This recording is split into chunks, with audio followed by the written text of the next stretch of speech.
नमस्ते। आहार एवं पोषण की इस ऑनलाइन कक्षा में आपका स्वागत है।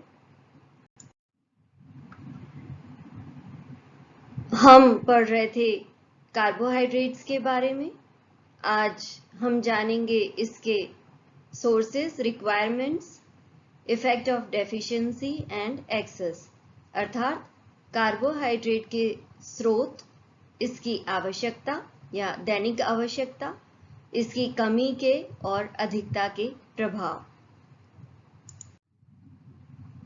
कार्बोहाइड्रेट मुख्य रूप से वनस्पति स्रोतों से प्राप्त होते हैं और कार्बोहाइड्रेट जो हैं वे मोनोसेकेराइड, डाइसेकेराइड और पॉलीसेकेराइड के फॉर्म में भोज्य पदार्थों में पाए जाते हैं।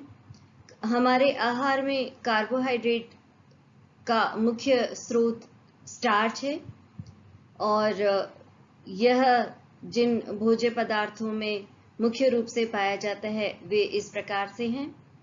अनाज, इनमें कार्बोहाइड्रेट 63 से 79% पाया जाता है या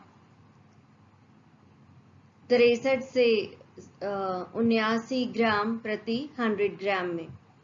दालों में कार्बोहाइड्रेट होता है 56 से 60 ग्राम प्रति 100 ग्राम। कंद और मूल में यानी आलू, शकरकंद आदि में कार्बोहाइड्रेट की मात्रा होती है 22 से 39%। कंद मूल जो वे सब्जियां होती हैं जो मतलब जमीन के नीचे तने का और जड़ का परिवर्तित रूप होती हैं जिसमें भोजन संग्रहित किया जाता है, तो इनमें आलू, शकरकंद, चुकंदर ये सब भोज्य पदार्थ आते हैं। नट्स या सूखे मेवे और तिलहन या तेलीय बीज या ऑयल सीड्स जिन्हें कहा जाता है, इनमें कार्बोहाइड्रेट 10 से 25% तक होता है। शक्कर मुख्यतया सुक्रोज होती है, डाइसेकेराइड, और इसमें 99.4% कार्बोहाइड्रेट होता है। साबूदाना भी कार्बोहाइड्रेट का बहुत अच्छा स्रोत है। इसमें कार्बोहाइड्रेट की मात्रा 87.1% होती है। गुड़ भी एक प्रकार की शर्करा ही है या शर्करा से संबंधित उत्पाद है और इसमें 95% तक कार्बोहाइड्रेट उपस्थित होता है। तो ये कुछ मुख्य भोज्य पदार्थों के नाम हैं जो कि हमारे आहार में कार्बोहाइड्रेट प्रदान करते हैं। ये चित्र में आप देखेंगे कि कार्बोहाइड्रेट के कुछ सोर्सेज दे रखे हैं जिसमें फलों में आपको बनाना नजर आएगा और एप्पल है, चेरीज हैं और सिट्रस फ्रूट जैसे ऑरेंजेस भी इसके अंतर्गत आते हैं। इसके अलावा अनाज हैं, दालें हैं और चिप्स जैसी आलू के चिप्स वगैरह, दालें, सूखे मेवे और आलू, ये सब चीज़ें कार्बोहाइड्रेट के अच्छे स्रोत हैं।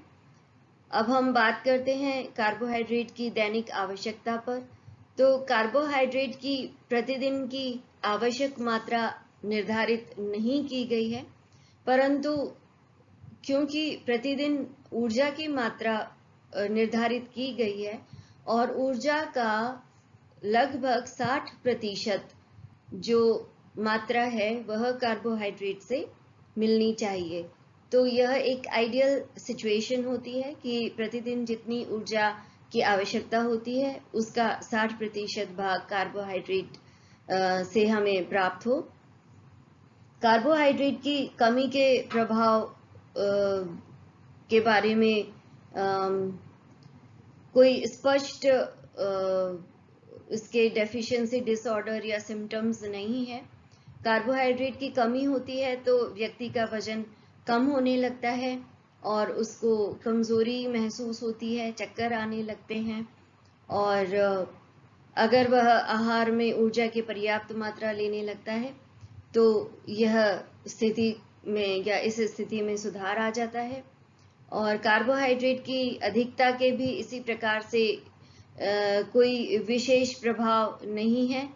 हाँ, लेकिन अगर कार्बोहाइड्रेट अधिक मात्रा में लिया जाए कि ऊर्जा की अधिकता हो रही है, तो ऊर्जा की अधिकता के प्रभाव से व्यक्ति मोटापे से ग्रस्त होने लगता है। और ऐसी स्थिति में जो सिंपल शुगर्स हैं या सरल शर्कराएं हैं, उन्हें आहार में कम कर देना चाहिए। इसके अलावा जो रिफाइंड अनाज हैं जैसे कि मैदा, उसको कम कर देना चाहिए, मैदा और मैदे से बने हुए जो उत्पाद हैं। और कोर्स सीरियल्स या जो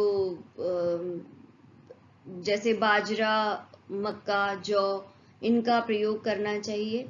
या आटा जो है वो होल व्हीट फ्लोर प्रयोग में लेना चाहिए ताकि मोटापे से ग्रस्त ना हो।